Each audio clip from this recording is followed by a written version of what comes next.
नमस्कार बच्चों। Halo alkane और हेलो एरीन के चैप्टर में एक बार पुनः आपका स्वागत है। हेलो एल्केन और हेलो एरीन में आज हम आपको पढ़ाएंगे पॉलीहेलोजेंस कंपाउंड। पॉलीहेलोजन कंपाउंड्स क्या होते हैं? वे सारे कंपाउंड्स जिनमें एक से अधिक हैलोजन परमाणु उपस्थित होते हैं पॉलीहेलोजन कंपाउंड कहलाते हैं। जिनमें दो हैलोजन उपस्थित होते हैं उनको डाई हैलोजन कंपाउंड्स कहते हैं, और जिनमें तीन हैलोजन उपस्थित होते हैं उनको ट्राई हैलोजन कंपाउंड्स कहते हैं, और जिनमें चार हैलोजन उपस्थित होते हैं उनको टेट्रा हैलोजन कंपाउंड्स कहते हैं। इसी प्रकार वे यौगिक जिनमें एक से अधिक हैलोजन परमाणु उपस्थित होते हैं उनको पॉलीहेलोजन कंपाउंड्स कहते हैं। इनमें मुख्य रूप से कौन है? इनमें मुख्य रूप से है मैथिलीन chloride, CH2Cl2, chloroform, CHCl3, iodoform, CHI3, carbon tetrachloride, CCl4,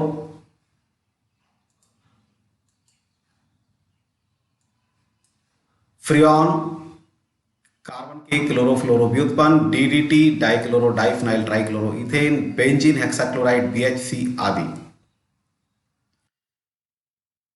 इनका जो उपयोग किया जाता है जर्नली उपयोग है पॉलीहेलोजेंस कंपाउंड्स का। ये जर्नली सॉल्वेंट्स के रूप में यानी ब्लैक के रूप में, निश्चेतक एनेस्थेटिक के रूप में इनका यूज किया जाता है। कीटनाशक जितने भी होते हैं पेस्टिसाइड्स के रूप में भी इनका यूज किया जाता है, इंसेक्टिसाइड्स के रूप में भी यूज किया जाता है, हर्बिसाइड्स भी होते हैं, कुछ वीडिसाइड्स भी होते हैं। ये सब पॉलीहेलोजेंस कंपाउंड्स ही होते हैं जिनका हम यूज करते हैं किसमें, खेती में हम इसका इस्तेमाल करते हैं। सबसे पहले होता है डाइक्लोरोमीथेन, जिसे हम कहते हैं मैथिलीन क्लोराइड। इसका फॉर्मूला होता है CH2Cl2।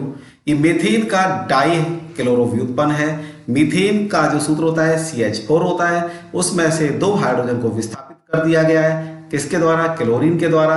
तो क्या बन जाएगा? CH2Cl2 बन जाएगा। कैसे बनाते हैं? बनाने की विधि, सूर्य के प्रकाश की उपस्थिति में in the presence of sunlight यदि मेथेन का क्लोरीनेशन किया जाए तो क्या मिलेगा? डाइक्लोरोमेथेन प्राप्त होता है। मेथेन में CH4 पर हम क्लोरीन की क्रिया करेंगे किसकी उपस्थिति में? सनलाइट यानी HNO की उपस्थिति में। इसके दो हाइड्रोजन यहाँ से डिस्प्लेस हो जाएंगे और उसके स्थान पर क्या आ जाएगा? दो क्लोरीन आ जाएंगे। तो फॉर्मूला क्या बन जाएगा? CH2Cl2। देखिए reaction, CH4 plus Cl2 in the presence of sunlight क्या बनेगा? दो हाइड्रोजन यहाँ से हट गए, इसके स्थान पर Cl आ गया तो बन गया CH2Cl2 प्लस 2HCl। इसका नाम क्या होगा? डाइक्लोरोमीथेन। और वैसे इसको क्या बोलेंगे? मैथिलीन क्लोराइड। राइट, आगे बढ़ते हैं। मैथिलीन जो क्लोराइड होता है इसकी जो प्रॉपर्टीज हैं, ये रंगहीन होता है, कलरलेस होता है, सुगंधित मीन्स क्या होता है? प्लीजेंट स्मेलिंग है। मतलब हमारी जब हम इसको सूंघेंगे तो हमें इसकी सुगंध बहुत अच्छी लगती है। और वोलेटाइल लिक्विड है, वाष्पशील होता है यानी जो। और दूसरा मेन चीज क्या है कि इनसॉल्युबल इन वाटर होता है, यानी जल में विलेय अविलेय होता है। ये जल में घुलता नहीं है। अविलेय का मतलब होता है जल में घुलता नहीं है, इनसॉल्युबल इन वाटर होता है। इसकी प्रॉपर्टीज होती हैं। हम कुछ यूजेस के बारे में आपको बता रहे हैं। CH2Cl2 का कहाँ यूज किया जाता है? CH2Cl2 का प्राय यूज किया जाता है सॉल्वेंट के रूप में यानी ब्लैक के रूप में। दूसरा इसका सबसे ज्यादा इंपॉर्टेंट यूज किया जाता है पेंट रिमूवर के रूप में। यदि आपको पेंट कहीं हटाना होता है तो वहां पर हम मैथिलीन क्लोराइड का प्रयोग करते हैं। एक और यूज होता है एरोसॉल में, प्रोपोलेंट होता है यानी जो प्रणोदक होता है उसके रूप में। औषधि के निर्माण में जो जितनी हमारी औषधियाँ बनती हैं उनमें से अधिकांश औषधियों में जो सॉल्वेंट यूज किया जाता है वो मैथिलीन क्लोराइड के लिए है।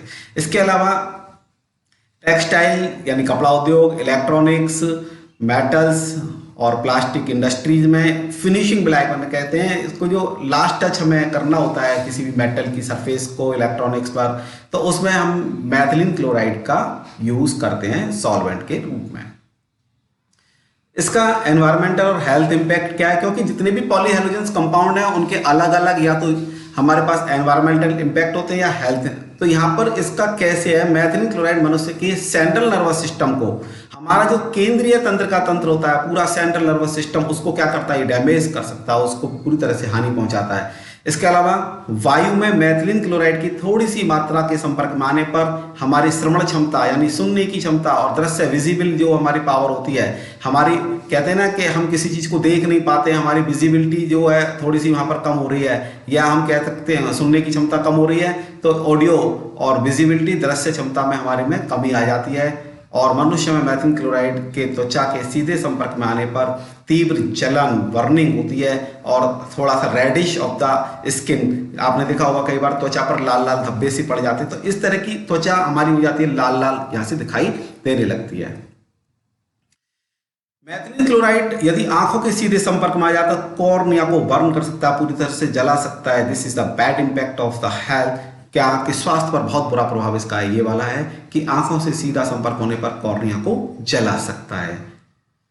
मैथिलीन क्लोराइड की वायु में अधिक मात्रा के प्रभाव से चक्कर आ सकता है, मितली हो सकती है, हाथ पैरों की उंगलियों में सनसनी और जड़ता इंग्लिश में कहते हैं सबको, nausea, dizziness, tingling and the numbness, ये सारी जो सिम्टम्स होते हैं ये मैथिलीन क्लोराइड की एक्सेस अमाउंट यदि वायु में है, ज़्यादा है तब है ये।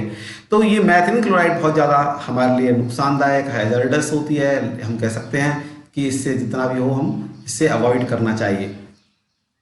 संरचना क्या होती है आप जानते हो, मैथेन जितने भी होते हैं, मैथेन का जो चतुष्फलकीय संरचना होती है उसमें कार्बन और हैलोजन या कार्बन जो हाइड्रोजन, इनके बीच में कार्बन जो बंद होता है वो आपको पता है कि 109 डिग्री 28 मिनट का होता है। इसी प्रकार की यहाँ की संरचना होती है, टेट्राहेड्रल शेप होती है। इसमें एक कार्बन और 2 हाइड्रोजन और 2 क्लोरीन आपस में टेट्राहेड्रल शेप में चतुष्फलकीय संरचना के रूप में जुड़े हुए हैं। कार्बन का संकलन यहाँ पर sp3 होता है और बंद कोण यहाँ पर वही 109 डिग्री 28 मिनट का होता है। तो ये इसकी संरचना होती है। ये दोनों ही संरचना एक ही है। ये त्रिविम संरचना में जो आपको बैज स्ट्रक्चर आपको दिखाया गया है। अगला जो कंपाउंड है वो है बहुत पॉपुलर, आप इस सबको जानते हैं, chloroform. This is the most popular compound, trichloromethane IUPAC name है इसका, और सूत्र होता है CHCl3।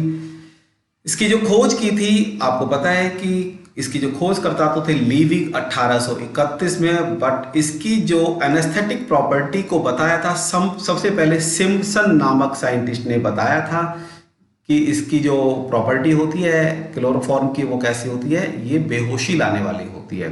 कैसे बनाया जाता है, बनाने की विधि है, इसके बनाने की विधि क्या है, सूर्य के प्रकाश की उपस्थिति में मैथेन का नियंत्रित क्लोरीनीकरण करने पर क्लोरोफॉर्म प्राप्त होता है। नियंत्रित का मतलब क्या है कि जब हम क्लोरीनीकरण करते हैं तो ये H एक एक करके हट जाएंगे। हट जाने से पहले क्या होगा, आपके पास मोनोक्लोरोमेथेन बनेगा, दूसरी स्टेप में डाइक्लोरोमेथेन बनेगा, तीसरी स्टेप में ट्राइक्लोरोमेथेन बनेगा और चौथी स्टेप में टेट्राक्लोरोमेथेन बन जाएगा। तो हमें ये स्टेप कौन सी फॉलो करनी है, तीसरी स्टेप में। तीसरे स्टेप में क्या होगा, CHCl3 मिल जाएगा। इस प्रकार हमारा मेथेन का हम कंट्रोल्ड क्लोरीनेशन करें in the presence of sunlight तो वी कैन गेट CHCl3। हमें क्या मिलेगा, CHCl3 यानी क्लोरोफॉर्म मिलेगा। ये इसके बनाने का प्रोसेस है। दूसरा, हम इसको लेबोरेटरी में कैसे बनाएं। लेबोरेटरी में बनाने के लिए क्या होता है, प्रयोगशाला में क्लोरोफॉर्म को एथेनॉल या एसीटोन पर ब्लीचिंग पाउडर की क्रिया से प्राप्त किया जाता है। सबसे पहले हम आपको इथेनॉल से बताएंगे। इथेनॉल में हमें क्या करना होता है कि जो इथेनॉल होता है उसमें हम ब्लीचिंग पाउडर मिलाएंगे। तो ब्लीचिंग पाउडर जल में डिजोल्व करने पर नेसेंट क्लोरीन देगा। ये नवजात क्लोरीन क्या करेगी, ये नवजात क्लोरीन इथेनॉल से क्रिया करेगी और इथेनॉल को एसिटल्डिहाइड या इथेनॉल में परिवर्तित कर देगी। ये इथेनॉल पुनः फिर क्लोरीन से क्रिया करेगा और इसके तीनों H यहाँ से रिप्लेस हो जाएंगे, 3 Cl यहाँ पर आ जाएंगे। जब 3 Cl आ जाएंगे तो ये कंपाउंड बनेगा क्लोरल। कौन सा कंपाउंड बनेगा, क्लोरल या ट्राइक्लोरो इथेनॉल हम इसको कह सकते हैं। इसके बाद क्या होगा, ये क्लोरल इस कैल्शियम हाइड्रोक्साइड से रिएक्शन कर जाएगा। कैल्शियम हाइड्रोक्साइड से रिएक्शन करेगा तो क्या बन जाएगा, क्लोरोफॉर्म, और हमारे पास रिमेनिंग सब्सटेंस क्या रह जाएगा, कैल्शियम फॉर्मेट। तो इस तरह से इथेनॉल से हम क्या प्राप्त कर सकते हैं, क्लोरोफॉर्म। दूसरा, हम एसीटोन से कैसे प्राप्त करें। एसीटोन से बनाने के लिए सबसे पहले ब्लीचिंग पाउडर को जल में डिसॉल्व किया जाएगा जिससे कैल्शियम हाइड्रोक्साइड बनेगा और क्लोरीन गैस मुक्त हो जाएगी। इसके बाद एसीटोन क्लोरीन से फिर क्रिया करेगा तो इसके 3 H, जैसे अभी पीछे बताया था, 3 H इसके यहाँ से रिप्लेस हो जाएंगे, 3 Cl आ जाएंगे उसके स्थान पर, ट्राइक्लोरोएसीटोन बन जाएगा। अब ये जो ट्राइक्लोरोएसीटोन है ये रिमेनिंग कैल्शियम हाइड्रोक्साइड से रिएक्शन करेगा। ये दोनों आपस में रिएक्शन कर जाएंगे, कौन कौन, ये कैल्शियम हाइड्रोक्साइड और ये ट्राइक्लोरोएसीटोन, ये दोनों आपस में रिएक्शन करेंगे और रिएक्शन करने के बाद हमें क्या प्राप्त हो जाएगा, क्लोरोफॉर्म। कई बार क्या होता है कि जो क्लोरोफॉर्म मिलता है वो प्राय शुद्ध नहीं होता, इसमें थोड़ी सी क्लोरीन घुली रह जाती है। तो हम क्या करते हैं कि इसकी पहचान करने के लिए हम इसमें सिल्वर नाइट्रेट डाल देते हैं। यदि वो सफेद अवक्षेप देता है क्लोरोफॉर्म तो हम कह सकते हैं कि क्लोरोफॉर्म कैसा है, अशुद्ध है। तो हमें शुद्ध क्लोरोफॉर्म कैसे प्राप्त करें, तो शुद्ध क्लोरोफॉर्म हम प्राप्त करने के लिए हम क्या करेंगे कि क्लोरोफॉर्म को प्राप्त करते हैं हम क्लोरल पर कास्टिक सोडा की क्रिया के द्वारा। क्लोरल पर कास्टिक सोडा की क्रिया करेंगे, CCl3CHO प्लस NaOH, तो क्या होगा, आपको बनेगा CHCl3 प्लस सोडियम फॉर्मेट बन जाएगा। तो इस विधि के द्वारा हम क्या प्राप्त कर लेंगे, शुद्ध क्लोरोफॉर्म। शुद्ध क्लोरोफॉर्म सिल्वर नाइट्रेट से कोई भी सफेद प्रेसिपिटेट नहीं देता। इसको नोट कर लेना, ये प्रश्न पूछा जाता है कि जो प्योर क्लोरोफॉर्म होता है उसका टेस्ट लिखिए, या शुद्ध क्लोरोफॉर्म सिल्वर नाइट्रेट के साथ क्या परीक्षण देगा, तो सिल्वर नाइट्रेट के साथ वो कोई भी सफेद अवक्षेप नहीं देता। क्यों नहीं देता, इसका रीजन है कि शुद्ध क्लोरोफॉर्म में कोई भी क्लोरीन मुक्त नहीं होती है। इसकी प्रॉपर्टीज, क्लोरोफॉर्म कैसा होता है, क्लोरोफॉर्म रंगहीन होता है, सुगंधित द्रव है, वाष्पशील का मतलब वोलेटाइल है, जल में इनसॉल्युबल होता है, बिल्कुल भी नहीं घुलता है, कार्बनिक विलायकों में घुल जाता है, बॉइलिंग पॉइंट होता है 61 डिग्री सेल्सियस यानी 61 डिग्री सेल्सियस। क्लोरोफॉर्म प्रकाश की उपस्थिति में वायु द्वारा धीरे धीरे ऑक्सीकृत होकर अत्यधिक विषैली गैस कार्बोनिल क्लोराइड बनाते हैं, जिसे फॉस्जीन गैस कहते हैं, COCl2। फॉस्जीन गैस का सूत्र क्या होता है, COCl2। वैसे इसका नाम क्या है, कार्बोनिल क्लोराइड। कैसी क्रिया होती है, क्लोरोफॉर्म वायु के संपर्क में आएगा, साथ में प्रकाश होगा, तो क्या होता है, फॉस्जीन गैस बनती है। अब इससे अवॉइड करना चाहिए कि हमें क्लोरोफॉर्म को प्रकाश और वायु से बचाकर रखना चाहिए। यही कारण है क्लोरोफॉर्म को हम रंगीन बोतलों में, गहरे भूरे रंग की बोतलों में ऊपर तक भरकर अंधेरे में डाट लगाकर रखते हैं और इसमें कुछ बूंदें एथिल अल्कोहल की मिला देते हैं। ये प्रश्न बनता है आपका और पूछा भी जाता है बोर्ड परीक्षाओं के लिए, बहुत इंपॉर्टेंट प्रश्न है कि क्लोरोफॉर्म को गहरे भूरे रंग की बोतलों में भरकर वायु की अनुपस्थिति में, प्रकाश की अनुपस्थिति में यानी अंधेरे में रखते हैं। क्यों रखते हैं, का रीजन देखिए। क्लोरोफॉर्म को गहरे भूरे रंग की बोतलों में इसलिए रखते हैं कि जिससे कि जो विषैला आपके पास COCl2 बनता था वो एथिल अल्कोहल से क्रिया करके किस में कन्वर्ट हो जाता है, अविषैले डाई एथिल कार्बोनेट में परिवर्तित हो जाता है। कैसे होता है, केमिकल रिएक्शन के द्वारा। इथेनॉल COCl2 से रिएक्शन करेगा तो ये क्या होगा, ये दोनों के दोनों Cl रिप्लेस हो जाएंगे H के द्वारा और यहाँ पर बन जाएगा डाईइथाइल कार्बोनेट आपके पास। ये अविषैला होता है डाईइथाइल। ये हम किस में मिलाते हैं, क्लोरोफॉर्म में कुछ बूंदें मिला देते हैं, जिससे कि जो विषैली गैस ये फॉस्जीन बन रही थी ना, अब इसके स्थान पर क्या बनेगा, अविषैला पदार्थ बनेगा। तो इस तरह से जो क्लोरोफॉर्म है हमारे लिए उसकी थोड़ी सी जो टॉक्सिटी है और थोड़ी सी विषैलिता कहते हैं कि जो विषैलापन है वो थोड़ा सा कम हो जाएगा। या जो क्लोरोफॉर्म जैसे ही हम बोतल को खोलेंगे तो वो हमें बेहोश नहीं कर पाएगा, तो इसलिए थोड़ा सा इसमें हम एथिल अल्कोहल मिला देते हैं। उपयोग कहाँ किया जाता है, इसका उपयोग वसा, एल्केलॉइड और आयोडीन के लिए विलायक के रूप में किया जाता है। दूसरा इसका सबसे ज्यादा उपयोग किया जाता है फ्रेयन और रेफ्रिजरेंट के रूप में, प्रशीतक R22 बनाने में इसका उपयोग किया जाता है।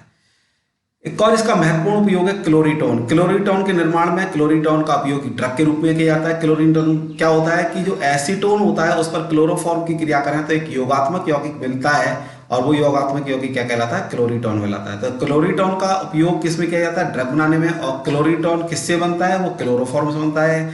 किसके द्वारा बनता है, एसीटोन पर क्लोरोफॉर्म की क्रिया के द्वारा बनता है। तो ये इसका उपयोग हो गया। अगला है जो इंपॉर्टेंट उपयोग है क्लोरोपिक्रिन के निर्माण में। क्लोरोपिक्रिन का उपयोग आंसू गैस, टीयर गैस के रूप में और इंसेक्टिसाइड्स के रूप में भी किया जाता है, कीटनाशक के रूप में भी किया जाता है। क्या होता है कि जो क्लोरोफॉर्म होता है वो नाइट्रिक एसिड से क्रिया करके एक उत्पाद देता है CCl3NO2, जो रिमेनिंग H है वो विस्थापित हो गई NO2 के द्वारा। क्लोरोपिक्रिन या नाइट्रोक्लोरोफॉर्म भी कहते हैं, ये यहाँ पर प्राप्त हो जाता है और ये क्या है, टीयर गैस है आपके पास, आंसू गैस। इसको सूंघने पर आंसू आ जाते हैं। Environmental and the health impact of the chloroform. Chloroform का पर्यावरण और स्वास्थ्य पर क्या प्रभाव होगा इसके बारे में आपको बताएंगे। पहले इसका उपयोग शल्य चिकित्सा सर्जरी में किया जाता था निश्चेतक के रूप में, परंतु अब इसका स्थान ईथर जैसे कम विषैले और अधिक सुरक्षित एनेस्थेटिक्स ने ले लिया है।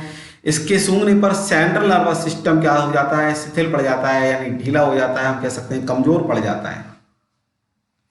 वायु के प्रति 10 लाख भाग में यानी पार्ट पर मिलियंस यदि 900 भाग क्लोरोफॉर्म है, यानी 900 ppm यदि इसकी सांद्रता है और इसमें हम सांस लें बहुत थोड़े समय तक तो चक्कर आएंगे, थकान हो जाएगी, सिर दर्द, हेडेक हो जाएगा। ये इसका बैड इम्पैक्ट है, हेल्थ इम्पैक्ट है। कुछ व्यक्तियों की त्वचा क्लोरोफॉर्म में डूबी रहने पर उसमें घाव हो जाते हैं। ये कुछ व्यक्तियों के बारे में है, ये जनरल प्रॉपर्टीज नहीं, जनरल इसका हैजर्डस इफेक्ट नहीं है। क्लोरोफॉर्म का दीर्घकालिक संपर्क में यदि रख दिया जाए तो हमें लीवर का और किडनी का दोनों का क्या हो सकता है, डैमेज हो सकते हैं। दोनों के दोनों, हमारे जो लीवर है वो भी खराब हो सकता है, जो हमारी किडनी है वो भी खराब हो सकती है। संरचना देखिए, आप एक चीज ध्यान रखिए कि जितने भी मैथेन या मैथेन से रिलेटेड कंपाउंड्स होते हैं जिनमें कि एक कार्बन और 4 हमारे पास या तो हेलोजन है या एक हैलोजन, 3 हाइड्रोजन है या 2 हैलोजन 2, इन सब में चतुष्फलक की संरचना बनती है, क्योंकि कार्बन का संकरण sp3 होता है इस केस में, और कार्बन का जो संकरण होता है वहाँ sp3 हाइब्रिडाइजेशन संकरण संरचना होती है। तो देखिए क्लोरोफॉर्म में एक कार्बन है, 3 आपके पास क्लोरीन है और एक हाइड्रोजन है, चतुष्फलक के रूप में जुड़े हुए हैं, प्रत्येक कोण 109 डिग्री 28 मिनट का होता है। तो ये आपके पास संरचना है। अगला कंपाउंड है ट्राई आयोडोमेथेन, CH3 ट्राई आयोडोमेथेन, इसका IUPAC नेम होगा 111 ट्राई आयोडोमीथेन। आयोडोफॉर्म कैसे बनाते हैं? वे यौगिक जिनमें CH3CO समूह होता है या CH3CHOH समूह होता है, वो आयोडीन और जलीय कास्टिक सोडा के साथ गर्म करने पर आयोडोफॉर्म देते हैं। ये क्रिया आयोडोफॉर्म रिएक्शन के रूप में जानी जाती है। आयोडोफॉर्म रिएक्शन कौन से कंपाउंड देते हैं? वे सारे कंपाउंड देंगे जिनमें CH3CO समूह होगा या CH3CHOH समूह होगा। तो इस तरह से ये आयोडोफॉर्म बन जाता है। कैसे बनता है? देखिए, ये हमारे पास एक कंपाउंड है जिसमें COCH3 समूह है, जैसे आयोडीन से और कास्टिक सोडा से क्रिया करेगा तो हमारे पास क्या मिलेगा? आयोडोफॉर्म मिलेगा। यहाँ R के स्थान पर हम CH3 भी रख सकते हैं, C2H5 भी रख सकते हैं, इस तरह से हम यहाँ कोई भी कंपाउंड रख सकते हैं। तो एक एग्जाम्पल देखिए, इसका एग्जाम्पल क्या होगा?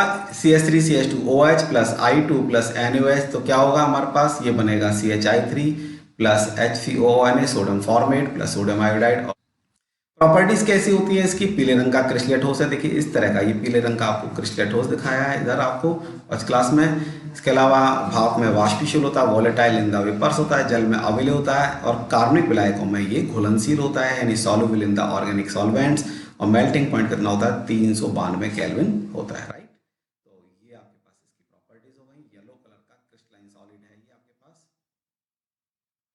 यूजेस क्या है? प्रारंभ में इसका उपयोग घावों पर एंटीसेप्टिक के रूप में किया जाता था, परंतु आयोडोफॉर्म का यह एंटीसेप्टिक गुण आयोडोफॉर्म के कारण स्वयं नहीं बल्कि मुक्त हुई आयोडीन के कारण होता है। अरुचिकर गंध के कारण इसके स्थान पर आयोडीन युक्त अन्य दवाओं का उपयोग एंटीसेप्टिक के रूप में किया जाता है।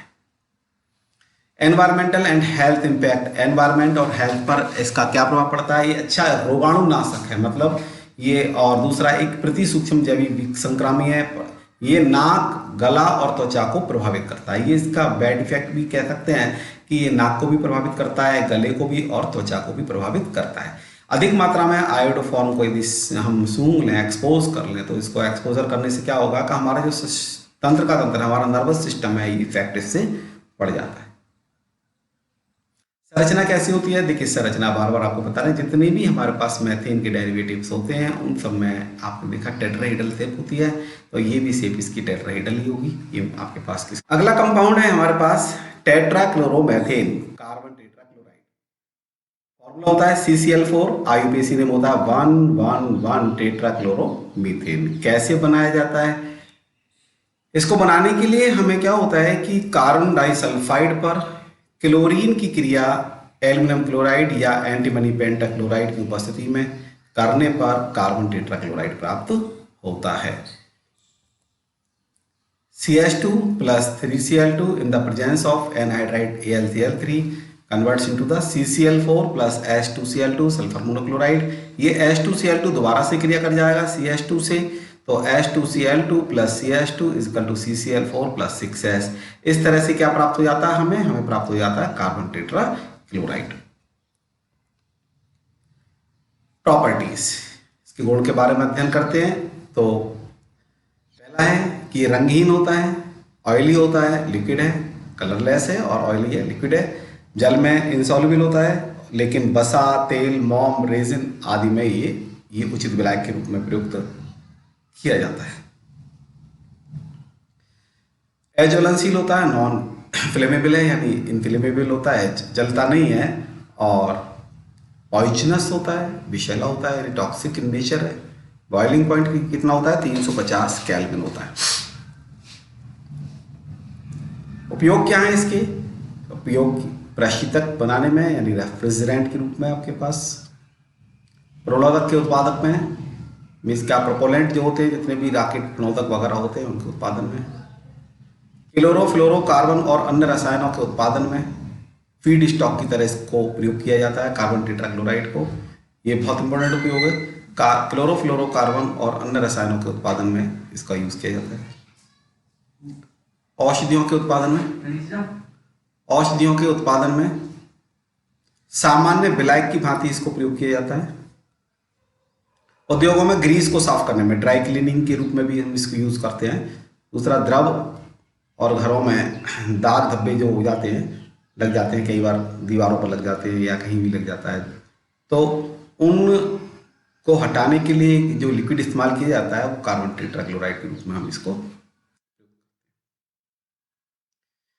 मेन चीज क्या होता है कि पायरीन नामक फायर एक्सटिंगाइजर के रूप में, अग्निशामक के रूप में प्रयुक्त होता है। ये पॉइंट नोट करना है कि कार्बन टेट्राक्लोराइड का पायरीन के नाम से अग्निशामक यानी फायर एक्सटिंगाइजर के रूप में प्रयुक्त होता है। इसके घने वाष्प जलते पदार्थ के ऊपर एक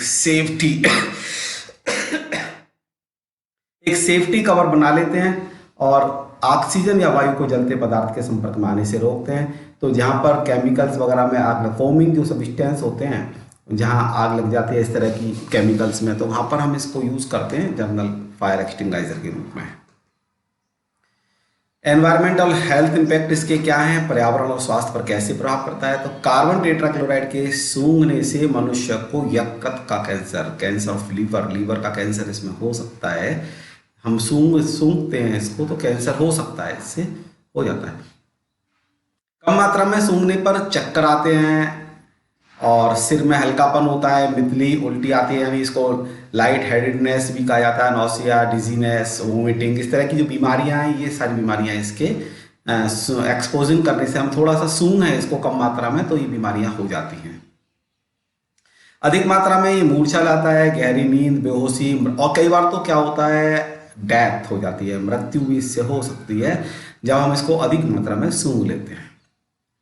कार्बन टेट्राक्लोराइड के सूंघने से जो हार्ट बीट्स हैं वो इरेगुलर हो जाती हैं, एबनॉर्मली कम या ज़्यादा हो सकती हैं, तो कई बार तो बिल्कुल रुक जाती हैं। इससे हार्ट अटैक जिसे कहते हैं, उस तरह की बीमारी इससे कार्बन टेट्राक्लोराइड की सूंघने पर हो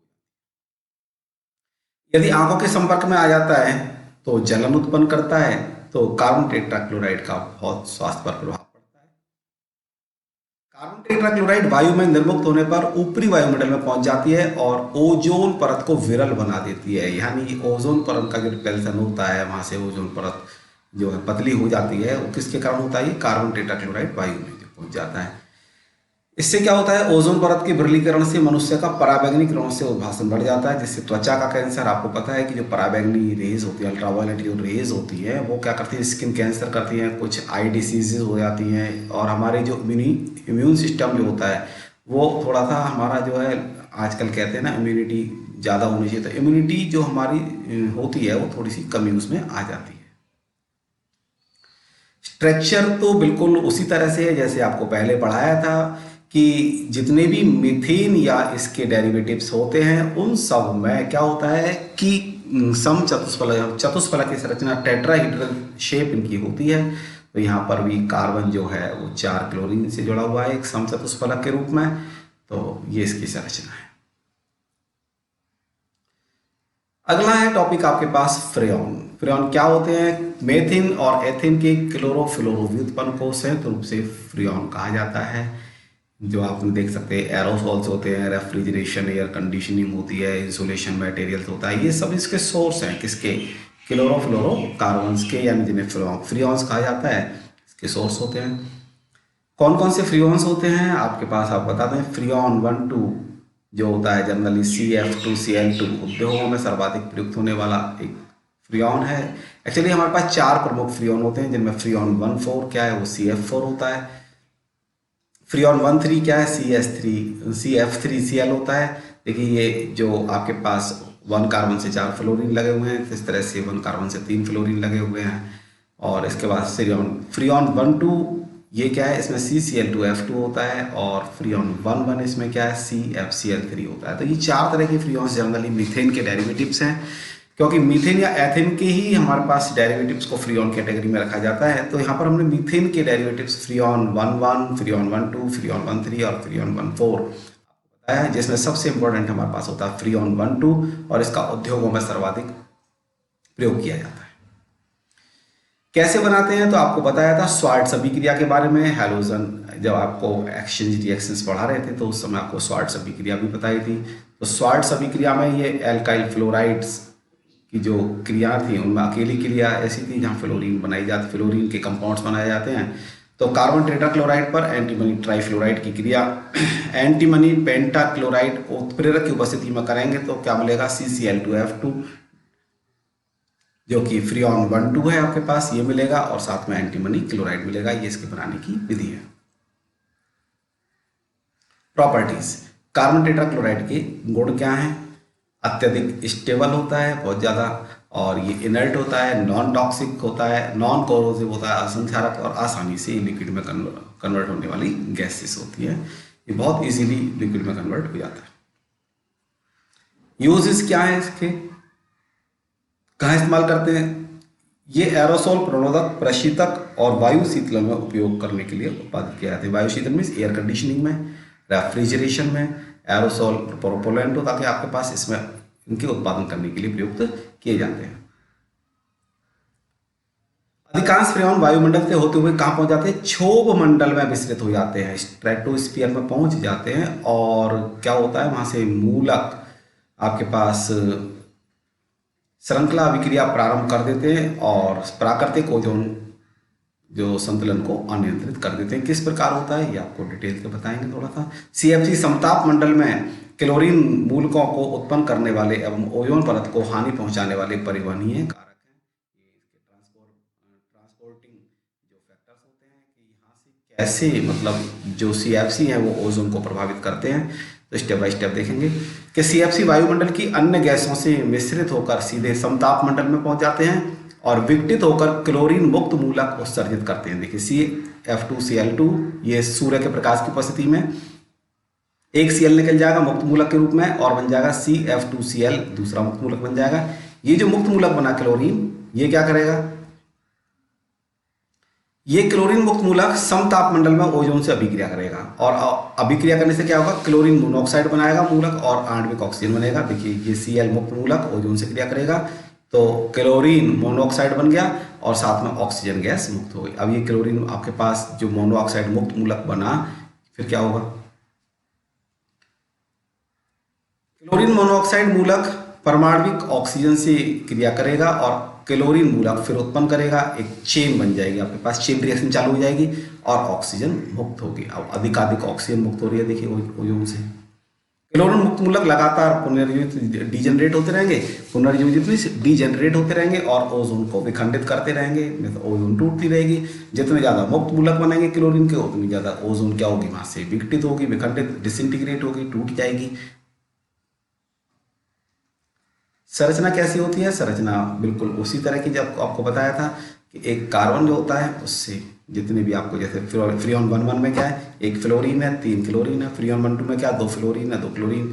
फ्रीऑन 1,3 होता तो 3 फ्लोरीन हो जाते और 1 क्लोरीन हो जाता। और फ्रीऑन 1,2 1,4 होता तो वहाँ पर आपके पास क्या है कि एक कार्बन और आपके पास 4 फ्लोरीन हो जाते। तो इस तरह से आपके पास ये स्ट्रक्चर है जो कि sp3 हाइब्रिडाइज है। कार्बन कैसा है इसमें, sp3 हाइब्रिडाइजेशन कार्बन का होता है। DDT मोस्ट इंपॉर्टेंट है आपकी बार, इसका स्ट्रक्चर पूछा जाता है 1 नंबर में। नाम है इसका पैरा डाइक्लोरो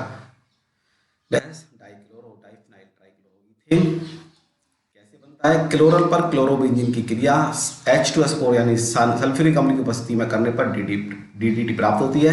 पिछले टॉपिक में आपको बताया था कि जब आपको क्लोरोबेंजीन पढ़ा रहे थे तो मैं क्लोरल पर इसकी क्रिया बताई थी। तो दोबारा से इसको एक बार देख लेते हैं कि क्लोरल पर क्लोरोबेंजीन की क्रिया करेंगे H2SO4 की उपस्थिति में, तो यहाँ से ऑक्सीजन दोनों हाइड्रोजन के द्वारा रिप्लेस हो जाएगा, पैरा पोजीशन पर जुड़ जाएगा। ये पैरा इसलिए कहा जाता है क्योंकि क्लोरीन के सामने वाली जो स्थिति होती है ये पैरा स्थिति होती है। तो यहाँ पर पैरा स्थिति, ये पैरा स्थिति है क्लोरीन के लिए, इस क्लोरीन के लिए ये पैरा स्थिति है। तो दोनों पैरा पैरा डैश इसलिए यहाँ पर लिखा है। डाइक्लोरो 2 बार क्लोरीन है, डाइफिनाइल हो गया, ट्राइक्लोरो 3 Cl आपके पास हो गए और इथेन 2 कार्बन की जिनको इथेन कहा जाता है। तो इस तरह से DDT का IUPAC नेम भी प्राप्त होता है। सफेद रंग का पाउडर होता है, स्थायी होता है, जल में अविलेय होता है और वसा में विलेय होता है। ये इस तरह का पाउडर है, जैसा वॉच क्लास में आपको रख के दिखाया हुआ है। तो ये सफेद रंग का पाउडर होता है। यूज़ किया जाता है इसका कीटनाशक के रूप में, और जीवों में इसके सतत अंतर्ग्रहण से विषैला जो प्रभाव होता है, इसकी टॉक्सिक जो इफेक्ट होता है, इसके कारण इसको प्रतिबंधित कर दिया गया। अब इस पर बैन लगा दिया गया है डीडीटी पर। अब डीडीटी प्राय बाजार में नहीं मिलती है, क्योंकि इसका उपापचयन शीघ्रता से नहीं होता और ये बसी ऊतकों में एकत्र और संग्रहित हो जाती है। यदि अंतर्ग्रहण लगातार स्थायी गति से होता रहे तो जंतुओं में डीडीटी की मात्रा समय के साथ बढ़ती जाती है। इस वीडियो में इतना ही। धन्यवाद।